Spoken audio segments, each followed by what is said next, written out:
jangan pernah berpikir bahwa cuti melahirkan itu dinikmatin benar-benar gitu, karena memang banyak hal yang disesuaikan banyak hal. Justru nikmatinnya di mana ya? Oh, bajunya dia selemari, dia bilang nggak ada yang cocok, ini aku nggak ini aku insecure, aku ini aku itu aku ini, memang semuanya begitu ya Ken ya. Wajar kan, bayangin loh kita semalaman nggak tidur, gendong bayi ya kan, terus pagi-pagi mesti siap-siap kerja, terus suaminya ngomel-ngomel pas milih baju lama kan kayak mungkin ini ya kali kesalahan yang aku lakukan itu supaya juga tidak dialami sama ibu-ibu lain yang seperjuangan gitu.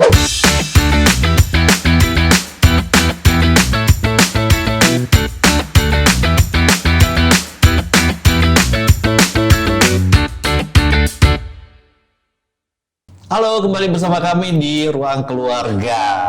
Nah, di episode-episode sebelumnya kan kita juga sering bahas ya, ada beberapa hal terkait drama-drama berkeluarga, mulai dari drama mau menikah, drama melahirkan, pasca melahirkan pun ada drama, diantaranya ketika dulu inget banget ya waktu kamu selesai cuti, habis itu pas mau berangkat hari pertama itu drama ya, Bia kan belum terbiasa ditinggal terus nangis, terus sampai di jalan kita putar balik ya. Nah, ini soal cuti juga, cuti melahirkan, terus kemudian apa benar cuti melahirkan itu kan bapak-bapak ngeliat kayaknya enak ya cuti melahirkan, perempuan-perempuan ini lama gitu, apa benar cuti itu bisa dinikmati gitu kan. Terus mungkin bisa sharing juga soal cuti melahirkan, bagaimana memanage bayi baru lahir dan lain-lain, dan karir juga gitu ya. Sudah ada di podcast kita, di studio kita ada working mom dan juga influencer, presenter terkenal juga,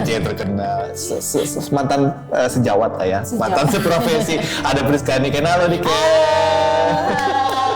Ini tadinya kita tuh pakai pink sengaja gara-gara kita pikir Niken bakal pakai baju ungu karena dia suka baju ungu. Kenapa pakai baju hitam? Nah, ternyata bener aku suka banget warna ungu, sampai anakku yang ketiga aku kasih nama Ungu. Oh, yang baru lahir ini ya. Namanya Ungu. Bukan Ben ya? Bukan. Pasha dong. Bukan. Tapi ternyata emang sekarang lagi tiap hari pakai baju hitam. Mungkin ini ya. Bukan berkabung kan? Bukan, insecurities ibu habis melahirkan ya kan. Kadang-kadang kan kita kalau ngeliat aduh badannya belum baik. Ya walaupun itu yang sekarang lagi mati-matian dilawan gitu kan. Mungkin nggak cuma aku, tapi banyak ibu yang habis melahirkan di luar sana. Itu bajunya dia selemari, dia bilang nggak ada yang cocok, ini aku nggak ini aku insecure, aku ini aku itu aku ini, memang semuanya begitu ya Ken ya. Wajar kan, bayangin loh kita semalaman nggak tidur, gendong bayi ya kan, terus pagi-pagi mesti siap-siap kerja, terus suaminya ngomel-ngomel pas milih baju lama kan kayak tolong bapak gitu. Emang gitu ya? Emang se-insecure itu ya? Ini dia juga bilang begitu, cuman kan pengen denger juga. Iya, kadang-kadang mungkin karena apa ya? Karena kan we have our own body gitu kan. Terus kita yang selama ini ngelihat perubahannya mulai dari hamil sampai melahirkan. Terus yang mungkin kalau udah inget iklan zaman dulu ya, bajuku dulu tak begini, tapi gini tak cukup lagi. Iya, jadi emang mungkin karena, nah ini satu hal yang aku juga belajar. Ini anak ketiga by the way, tapi challenge-nya beda setiap anak. Terus di usia ini sekarang yang udah tidak muda lagi, ternyata aku malah lebih punya banyak pemahaman diri gitu, termasuk kayak soal insecurities habis melahirkan tadi ya. Karena mungkin apa ya, ekspektasi gitu. Sebagai perempuan kan aku punya ekspektasi yang macam-macam, yang tinggi gitu. Tapi ternyata di usia ini aku belajar menerima, oh ya ternyata ekspektasi itu nggak datang dari luar, tapi dari diriku sendiri kepada diriku sendiri. Karena kan suami juga nggak nutut-nutut amat buat badan harus enggak kan, kita juga enggak loh. Asal curhat ya. Kenapa kalian malah insecure sendiri? Malah jadi repot. Bener. Jadi ternyata tuh suamiku juga bahkan tuh nggak berpikir kayak enggak, kamu kayaknya nggak beda gitu. Tapi mungkin nggak tahu kalau kita ngaca ya nggak sih Mbak, ngerasa aduh kok sekarang iya perutnya nggak gini, perutnya jelek gini, masih harus yang pakai korset tiap hari, masih harus yang macam-macam gitu. Sementara ditinggal apa dikit bayinya ngek, ditinggal apa dikit bayinya ngek gitu kan. Jadi kayak dulu mungkin habis mandi keramas, catokan gitu, sekarang kan uwel aja gitu. Jadi tapi masih cantik ya. Terima kasih udah makan siang loh. Dimana kita Jadi emang ternyata tuh ya ekspektasi sama diri sendiri sih yang pelan-pelan ya harus belajar diterima, adaptasi sama kondisi yang baru ini. Berdamai dengan diri sendiri ya. Yes, lebih kayak itu. Nah itu aku pakai masa cuti juga buat itu loh. Bukan cuman sekedar cuti di rumah enak ya, atau ngurusin bayi 100%. Nah ini mungkin yang aku belajar juga. Cuti 3 bulan habis melahirkan, ternyata aku nggak ngurusin bayi 100%. Tapi aku juga gunakan waktu itu untuk adaptasi sama diriku sendiri gitu. Adaptasi apa? Dengan apa? Macem-macem, dengan kondisi yang baru, dengan penambahan anggota keluarga yang ada di rumah, dengan termasuk misalnya apa, kondisi ekonomi yang harus ditata lagi, dengan kakak-kakaknya yang harus belajar nerima adiknya ini gitu, dengan peran aku sebagai sekarang ibu anak 3 yang ngebagi waktu macem-macem gitu, dengan persiapan aku kembali bekerja misalnya gitu. Jadi memang kalau misalnya hands on 100% megang bayi ya gitu, tapi lately aku jadi sadar bahwa membesarkan anak itu butuh bantuan gitu. Jadi nggak bisa egois, I have to only me gitu yang dikenal sama anakku. Ternyata enggak. Bahkan kalau inget ada pepatah dulu, it takes a village to raise a child gitu kan. Butuh sedesa ya. Iya, jadi emang butuh Sendiri ya. bahkan ini sempat ada momen yang aku tuh nangis banget. Ini jadi panjang cerita. Nggak apa-apa ya. Ini berarti bicara support system juga. Nggak di rumah maksudnya, nangis banget karena ini tuh kayak sekitar 1,5 bulan ketika masa cuti gitu ya. Aku tuh bener-bener yang lagi begadang karena bayi baru lahir tuh lucu karena dia tidur mulu gitu. Teman-teman datang ke rumah, mereka jenguk, mereka bilang ya ampun Ken lucu banget bayinya. Aku selalu mikir ya ini anak bayi lucu karena bukan anak lu, karena lu ngeliatnya pas lagi tenang aja gitu, bukan yang dia pas lagi nangis, pas lagi segala macam. Ketika dia udah masuk 1,5 bulan tuh udah mulai yang punya mau kan bayi, jadi nggak tahu dia kadang-kadang nangis, nggak jelas disusuin nangis, digendong nangis segala macam, begadang panjang, terus juga tidur malam tuh cuma 2-3 jam kan Mbak, abis itu dia bangun minta susu segala macam. Aku juga udah mulai capek dari kita kan nggak bisa tidur tuh dari sejak hamil ya, dari sejak trimester ketiga gitu kan, artinya kan emang kurang banget nih tidurnya. Suatu sore aku tuh lagi duduk bener-bener bengong aja gitu sambil mangku kanan sama anakku yang ketiga, dia diem aja, belum tidur juga tapi dia lagi nggak rewel gitu. Aku tuh duduk diem gitu, terus anakku yang pertama tuh datang, umurnya 7 tahun lah. Dia bilang, mama kenapa gitu? Iya mama ngantuk nih, tadi habis minum obat flu. Aku bilang, mama tuh kenapa sih sakit terus, kata dia. Kenapa mama minum obat terus? Iya soalnya mama kurang tidur, mama kurang istirahat. Terus dia bilang, iya mah makanya mama tuh boleh kok minta bantuan. Dia bilang kayak mama tuh boleh nggak harus handle semuanya sendiri, mama tuh nggak harus ngelakuin semua pekerjaan ini sendiri, mama tuh boleh. Iya aku bener-bener yang kayak sampai mikir, mama tuh boleh kok minta bantuan. Kalau mama capek, mama bilang aja, Mas Kai akan bantu gendong adik misalnya. Di situ tuh beneran Mbak, aku tuh kayak ditampar. Ini anak 7 tahun loh, ngajarin aku one lesson in my life gitu yang kayak, oh ya ternyata sebagai ibu yang punya anak melahirkan, aku tuh nggak harus berjuang sendirian. Yes, aku tuh punya di rumah tuh ada ibuku, ada suamiku. Ada babysitter. Ada anakku, ada yang bantu juga gitu. Dan tapi aku selalu merasa, oh kalau bayinya nangis, aku lagi di kamar mandi, aku harus cepet-cepet. Bener kan? Bener kan?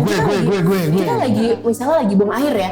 Oh bayinya nangis nih, oh cepet-cepet langsung keluar gendong bayinya gitu. Naluri sih itu ya. Makan, misalnya lagi makan nih, oh bayinya nangis, berhentiin makannya terus. Nah, aku selalu merasa lingkungan sekitarku ini punya ekspektasi ibunya tuh harus selalu jagain bayinya gitu.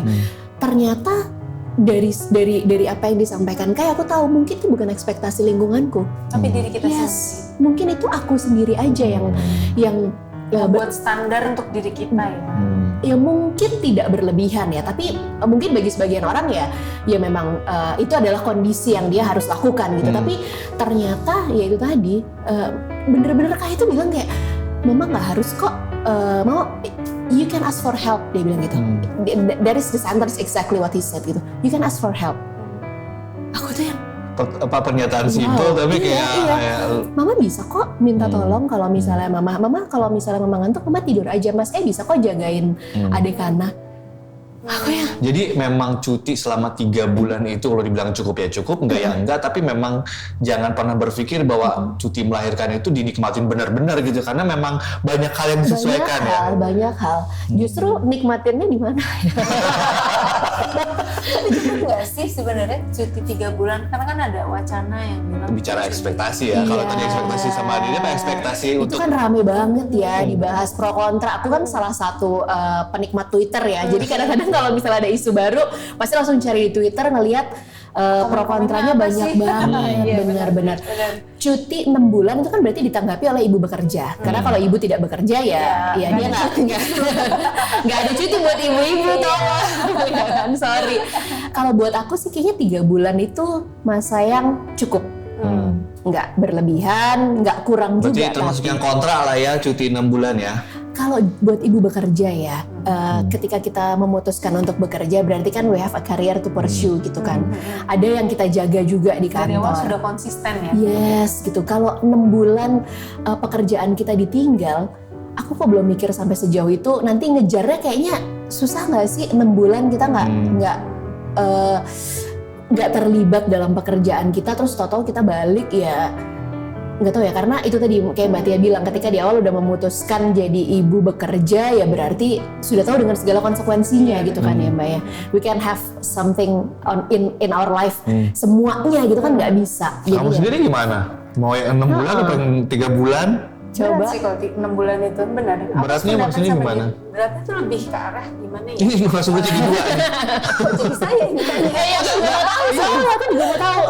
Karena apa namanya, kalau 6 bulan itu kantor, perusahaan swasta ataupun Pemerintahan ya, itu pasti akan tetap ada penyesuaian-penyesuaian. Nggak mungkin dalam satu posisi di situ dikosongin selama 6 bulan. 6 bulan itu 1 semester, setengah Satu semester, bener, satu semester di mana penyerapan anggaran itu berarti udah setengahnya. Itu kalau pemerintahan. Iya, dan itu kan kalau misalnya swasta juga kan program kerja udah setengahnya gitu loh, dan kita tuh nggak catching up sama sekali sama itu, dan tiba-tiba 6 bulan baru masuk dan kita berharap kita diperhitungkan, kayaknya enggak. Susah ya Mbak ya, susah. Tapi Sulit. gini, apa nggak takut dijudge? Oh kalian ambisi banget sih gitu, soalnya kayak begini. Nah, ini ini pasti ada juga kan yang pengen yang 6 bulan. Balik ke pilihan tadi kan ini orang bebas memilih ya. Jadi ini memang sangat subjektif gitu. Ketika kalau bagi aku pribadi, ketika kita udah memilih jadi ibu bekerja, ya berarti harus menyesuaikan antara kehidupan di luar rumah dan kehidupan di dalam rumah gitu.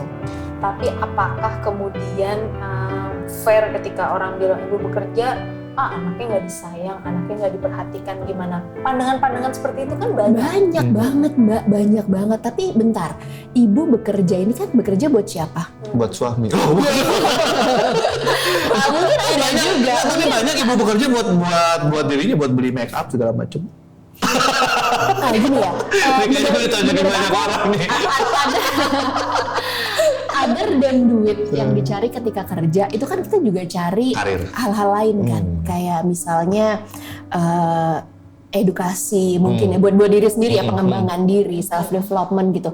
Aku kok tipe golongan orang yang percaya anak yang dibesarkan oleh ibu yang berpendidikan itu akan bisa tumbuh dengan baik gitu. Ibu berpendidikan ini macam-macam ya. Bukan berarti ibu tidak bekerja, tidak berpendidikan ya. Yeah. I'm not saying that. Tapi kalau misalnya ibu tidak bekerja di rumah, dia kan bisa juga dengan berbagai macam ikut kursus lah, dengan punya pergaulan lah gitu.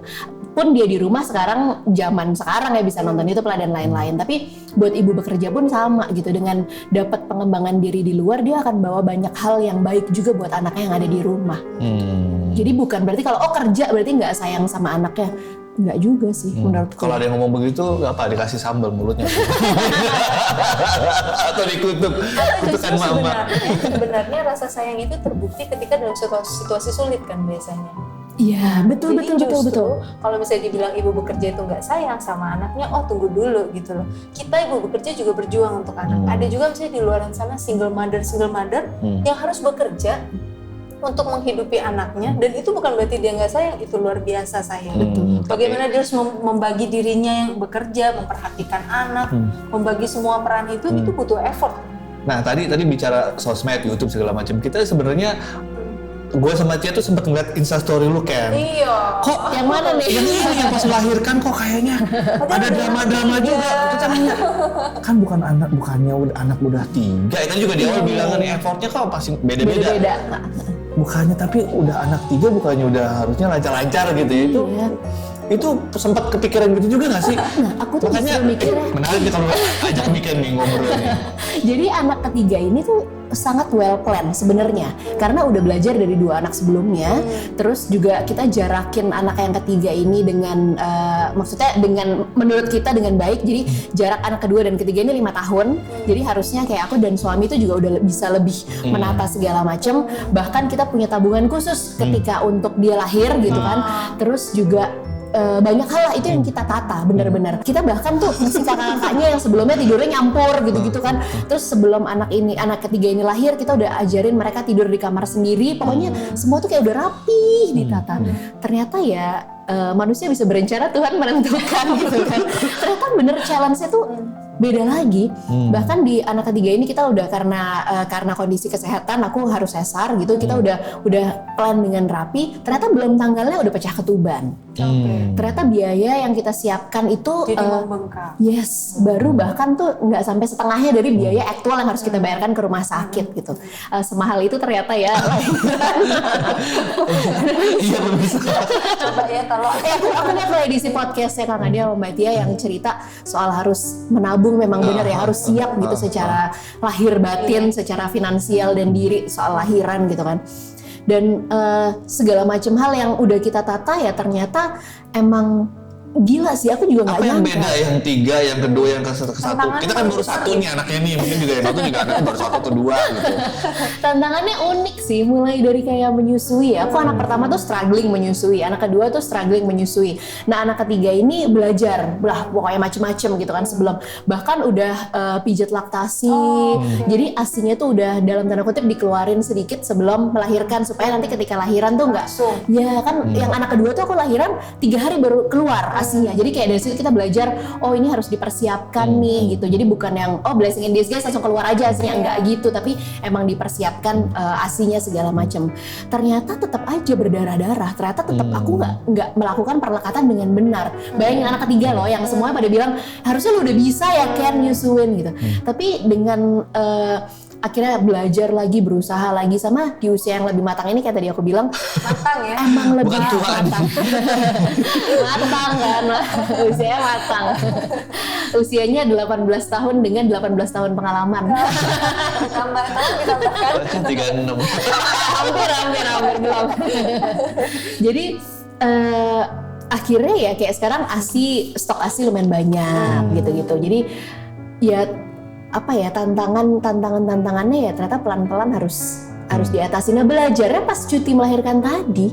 Jadi emang bener-bener Masih tetap butuh belajar. Nanti kata bosnya nih kan masih tetap butuh belajar udah 3 kali anak hello kemana beneran beda, beneran sulit gitu. Aku dan aku berantem loh sama suamiku. Banyak hal yang kayak kita tata lagi gitu. Bayangin ya, aku sampai pernah mikir tuh, ini pikiran terkonyol walaupun akhirnya nggak kita terapkan. Saking capeknya bekerja terus habis itu ngurusin bayi, aku sampai pernah mikir gini, kita bikin perjanjian deh, kalau tanggal ganjil aku yang gendong malam, tanggal genap kamu yang gendong malam gitu loh. Saking emosinya waktu itu. Tapi ya ternyata nggak harus kayak segitunya juga sih Soalnya ternyata. memang kan katanya kan setelah melahirkan tuh memang hormon belum Iya ternyata normal. ya. Jadi memang emosi.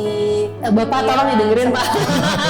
Mas Bayu masih belum stabil gitu. Jadi kadang ada yang suka marah-marah, ada yang bisa suka nangis, macam-macam. Dan itu kita tuh sebagai perempuan bukan kita sengaja mau begitu kan. Memang yang kita rasakan begitu gitu. Bukan karena kita manja, bukan drama, enggak. Bener kan ya Mbak? I'm not alone kan ya on this. tapi dari anak 1, anak kedua, anak ketiga pernah nggak sih kepikiran pas lagi cuti melahirkan apa gue resign aja ya? Pernah nggak kayak begitu? Kepikiran resign nggak sih? Nggak pernah Aku nggak tahu berarti ya, ya? apa aneh. Tapi sekali lagi bukan aku nggak sayang sama anak-anakku ya. Malahan aku pernah kepikiran untuk aku balik kerja lebih cepat ya. Gitu. Ya I want to escape. Aku tuh ada di rumah dengan anak 3, mandi susah, badan bau ASI, rambut uol-uol doang, tiap ngaca kayak kok Makan jelek nggak banget ya tenang, gitu. tidur nggak tenang. Ya ngapa-ngapain tuh nggak bisa. Apa aku mau keluar rumah ya gitu? Iya. Oh gitu ya? Nah aku nggak Malah tahu. lebih cepat pengen masuk kerja Apakah ya? ini juga dialami sama ibu-ibu yang lain? Kamu juga Tapi- begitu waktu itu? Waktu itu mungkin escape orang beda-beda ya. Kalau dia mungkin escape-nya pengen cepat masuk kerja. Kalau aku Loh, kita mungkin pandemi escape-nya- waktu itu. Mana ya? Escape mau kemana ya? Escape-nya ya. Tapi memang pikiran seperti itu tuh alami. Maksudnya Nggak bisa judge gitu ya, wajar lah, nggak bisa ngejudge ya. Ya, Oke. itu mungkin ya itu tadi ya, karena aku nggak tahu sih, makanya apakah aku bener-bener mikir kayak oh aku egois banget ya kali itu ketika udah sadar. Tapi tadi kayak Mbak Tia bilang kan mood swingnya emang luar biasa banget, jadi kadang-kadang pas yang bener-bener lagi capek gitu aku mikir apa aku kerja sekarang aja ya supaya ya aku lepas nih dari Bukannya ini malah semua. capek. tapi justru mungkin pada saat itu yang bisa membuat netral suasana itu support sistemnya kayak apa sih Mas? Suami itu gimana? Nah itu yang ternyata ya itu kan setelah aku disadarkan tuh aku jadi mikir habis itu tuh aku bahkan ini aku belajar ya Kang ya, bener-bener sebagai suami ya, malam ketika anakku nangis terus dia nggak tidur dan besoknya weekend aku tuh belajar bangunin suamiku akhirnya. Belajar bangunin suami. Aku bangunin, tolong dong gantian gendong. Itu yang sebelumnya tidak pernah aku lakukan. Sebelumnya yang bener-bener ketika aku tuh secapek itu berdiri ya, secapek itu gendong. Nah pernah ada momen yang aku tuh maksudnya bener-bener yang down banget karena gini, aku gendong ini bayi. Asinya tuh lagi kencang banget, jadi asinya tuh netes Mbak. Jadi yang bener-bener yang di baju tuh basah semua, betul. Jadi aku tuh gantiin baju bayi, aku gendong basah lagi, aku ganti baju, baju bayinya basah, aku ganti baju bayi lagi, aku gendong lagi, bajuku basah, aku ganti. Kayak gitu sampai terjadi 3-4 kali loh. Aku tuh sampai nggak bisa mikir yang gimana ya caranya, karena ini malam aku nggak bisa kasih ke susternya, nggak bisa kasih ke ibuku gitu kan, suamiku tidur. Terus yang aku nggak tahu kenapa sampai aku tuh googling tau nggak, ternyata memang katanya frekuensi otak laki-laki itu nggak bisa bangun dengar suara bayi. Oke, jadi bukan nggak mau bangun, nggak bisa. Nggak denger aja, lebih bisa bangun dengar suara klakson mobil, nggak. Kecuali bedanya. Baru ini dimarahin sama Komisi Penyiaran Indonesia. Jadi emang akhirnya ya mau nggak mau aku harus belajar. Sebelumnya aku nggak pernah bangunin karena yang aku takutin apa sih? Yang aku takutin dia nggak nyaman, yang aku takutin dia marah mungkin gitu. Ternyata enggak loh. Kang Ade misalnya dibangunin gitu, Kang Ade mau bantu nggak? mau lah. Mbak, tapi kan kita takut ya awalnya kita pikir kayak aduh dia nanti mau nggak ya bantuin aku gitu. Ternyata ketika aku bangunin dia dengan senang hati loh bantu gendong tengah Jadi malam. masalahnya sebenarnya di si ibu itu sendiri ya sebenarnya ya. Overthinking dan lain-lain. Overthinking mungkin ya itu tadi akhirnya ya ternyata masa cuti itu kalau orang bilang enak ya lu cuti di rumah 3 bulan tiduran mulu, jangan salah Ferguso ya kan. Gitu Saya Fernando jangan salah gitu. Ternyata banyak banget yang harus kita lakukan, menyesuaikan diri lah, belajar lah. Tapi ya itu tadi kalau 6 bulan kelamaan sih kayaknya. Aku di 1-2 minggu terakhir 3 bulan itu udah mulai bisa menyesuaikan ritme dengan baik. Jadi ya udah siap harusnya balik kerja. Sebelum masuk kerja tuh apa sih yang dipersiapkan untuk ibu-ibu ini? Mungkin dikasih sekalian tips ya menjelang masuk kerja gitu. Ritme. Ya. Bukan Kalau cat aku rambut atau warna ini cat rambutnya kan? Biar ke pas masuk kantor tuh nggak lecak-lecak apa ya. Ritme kalau aku jadwal. Jadi si baby ini kan memang ternyata dia bisa kita jadwalkan kan. Kita bisa bantu dia untuk menata sama-sama menata kehidupan gitu. Jadi bangun pagi jam berapa, dia harus mandi jam berapa, dia harus taking nap jam berapa, dia harus main jam berapa. Even bayi umur 2-3 bulan ya itu udah bisa loh kita jadwalin gitu. Dan setelah berhasil mengenal siang malam. Setelah berhasil menjadwalkan ini 1 minggu terakhir sebelum masuk kerja, bayiku tuh bangun sekali doang setiap malam dan aku bisa punya waktu tidur. Bener-bener itu terjadi. Tapi memang jangan harap ketika baru lahir banget ya, karena masih 2-3 jam belum ya. Makanya itulah kenapa 3 bulan tuh ideal sebenarnya, karena menjelang 3 bulan bayiku ini udah bisa diajak kompromi gitu jadwal. Nah penjadwalan ini juga akan membantu ketika nanti kita tinggal kerja, orang yang kita titipin dalam tanda kutip titipin bayi di rumah, ada ibuku, ada suster yang bantu, itu juga terjadwal. Jadi aku bisa percaya nitipin sama mereka karena aku tahu oh di jam ini si bayinya ini lagi akan ngapain. tidur. Iya, di jam ini dia akan bangun gitu. Jadi emang bener-bener yang paling perlu dipersiapkan ketika di rumah itu ya ritme. Sama ketika kita memilih untuk mengasihi pakai full ASI ya berarti stok ASI. Sepertinya gitu. siap untuk anak keempat ya. Ibu yang satu Enggak ini. sih kayaknya. Bayar sekolah mahal Pak. Langsung tutup pabrik. Langsung tutup. Iya langsung aku Langsung udah tutup steril. pabrik. Oh langsung. gitu. Sharing juga dong, mungkin nanti juga mungkin bisa kamu tambahin juga nih, kan tambahin gitu ya. Ini kan kalau bapak-bapak kan ya udahlah ya kita dengan Apa sih keadaan yang diharapkan kemampuan. menurut saya dari istri? Misalnya tadi kan kalau misalnya anak pas lagi bangun, kita harapannya kan sebenarnya pengen tanpa dibangunin suami sadar gitu Iya, ya. kadang-kadang pengen pas lagi Apa sih? pumping kan pengen ditemenin nggak sih Mbak pumping Iya, tengah benar. malam ya kan? Apa-apa nih? Apa yang coba dikeluarkan lah? Kalau misalnya ini Mas Bapak-bapak. Bayu gitu. Semprot aja. Tolong dong, gimana itu harapan seorang istri itu gimana sih? Jadi gini ya Pak, itu anak kan bikinnya berdua, tolong ngurusinnya berdua. Meskipun udah jadi anak udah jadi 3 juga tetap aja ya pesan itu tidak bosan-bosannya dikeluarkan oleh istri ke Iya, suami tapi ya. sebenarnya pesannya mungkin Mbak Tia, mungkin bukan cuma ke suami ya Mbak Tia, tapi lebih ke istri-istri juga yang itu tadi sih, yang kadang-kadang kita ngerasa bisa handle melakukan semuanya sendiri, jadi nggak perlu bantuan suami. Iya. Ternyata ya suami itu dengan senang hati sebenarnya Yang penting kita ngebantu. bicara ya. Yes, komunikasi ternyata yang penting. Heeh, Dulu komunikasi. jurusan komunikasi. Ini di jurusan komunikasi tapi tidak bisa berkomunikasi. Apa yang mau disampaikan sekarang, misalnya ada ibu-ibu yang sedang mempersiapkan melahirkan gitu ya, pasti konsentrasinya adalah melahirkan. Tapi kan sebetulnya setelah melahirkan ada lagi nih tahapan. Atau mungkin buat mereka-mereka yang sekarang lagi banyak cuti hamil, mau apa sih yang harus mereka lakukan? Kalau misalnya kok gue salah ini, kok gue salah ini, apa yang mau disampaikan untuk teman-teman seperjuangan? Mungkin ini ya kesalahan yang aku lakukan itu supaya juga tidak dialami sama ibu-ibu lain yang seperjuangan gitu. Adalah kebanyakan mikir, kebanyakan khawatir. Sebenarnya anak kita itu nggak berpikir panjang. Maksudnya anak kita tuh nggak punya Tidak pikiran yang secomplicated itu. tidak secomplicated itu kok. Bayi kita itu cuman butuh kita ada dan bahagia. Itu yang susah. Kadang-kadang Ada dan bahagia ya? iya, kadang-kadang kita sendiri tidak pernah merasa cukup sama apa yang kita lakukan. Kadang-kadang dulu aku selalu merasa aku kurang ini, aku kurang itu, aku belum ini, aku belum itu. Aku gendong bayi, aku harus pumping sebentar lagi, aku harus minum vitamin, aku harus ini, aku harus itu gitu. Ternyata ketika aku sudah mulai belajar bisa menerima diriku sendiri, aku menikmati banget setiap waktu yang terjadi. Jadi ketika aku duduk bisanya bayinya tidur nggak mau ditaruh nih, harus digendong terus. Pas aku masih very overthinking ya, aku tuh khawatir kayak, aduh aku gendong terus, aku belum aku belum masakin si kakaknya, aku belum bantuin. Pikirannya traveling ya. Iya, kemana-mana. ternyata ketika setelah aku menerima diri, ketika dia minta digendong ya udah, aku duduk gendong, aku nonton TV misalnya, atau aku duduk gendong, aku ngeliatin dia, aku duduk gendong, aku bacain cerita kalau dia belum tidur, aku duduk gendong dan benar-benar merasa memposisikan diri cukup pada saat itu, bahagia, menikmati semua waktu. Kok sekitarku tuh jadi ikut mendukung ya, anakku tuh jadi nggak demanding, anakku juga jadi yang ikut main sama adiknya gitu.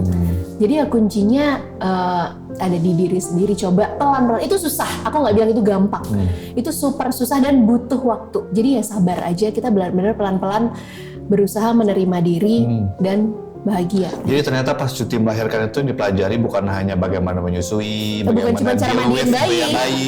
tapi deal with dengan diri sendiri gitu ya, dengan diri sendiri, dengan ekspektasi. Mungkin Mama Dedek mau menambahkan? Enggak sih, paling cuman yang kayak sebagai ibu yang bekerja ketika awal dari 3 bulan terus bekerja itu kan pasti ada transisi juga, perasaan untuk ya itu kita harus berdamai sama diri sendiri. Kita tidak bisa memegang anak kita ketika kita bekerja, tapi kita juga harus tetap fokus bekerja. Iya, gitu. iya. Nah, Itu adaptasi lagi ya. iya itu adaptasi lagi dan butuh effort memang sebenarnya. Jadi pas waktu pertama kali hari kerja, gue nganterin dia nyetir menuju kantornya, kan lihat CCTV, lihat handphone gitu kan, dia nangis. Dia ditinggal sama siapa? Waktu itu sama Cuma suster, berdua aja sama pengasuhnya. sama pengasuh. Oke. Karena Terus orang tua kita jauh. malah yang melo suaminya, putar balik ayo, kita putar balik, kita putar balik. Ya jangan dulu. Soalnya kan kalau nggak digituin nggak bakal Nggak bakal. kelar urusannya Betul. gitu loh. Maksudnya Ya emang harus memilih. Iya. Kan life is about choice, right? Kita juga harus memilih, harus mengakhiri perbincangan kali ini. Nanti mungkin kita bisa sambung lagi ya kan ya. Biasanya, bukan biasanya sih, ibu udah anak 3 pasti banyak pengalamannya kan gitu kan. Pengalaman 3 anak pun ternyata nggak cukup membuat dia merasa well educated gitu loh. Dan ternyata nggak bisa setenang itu. Nggak bisa senang itu. Nanti kita sharing lagi. Tetaplah bersama kami. Nanti kita sambung lagi di episode berikutnya. Dah.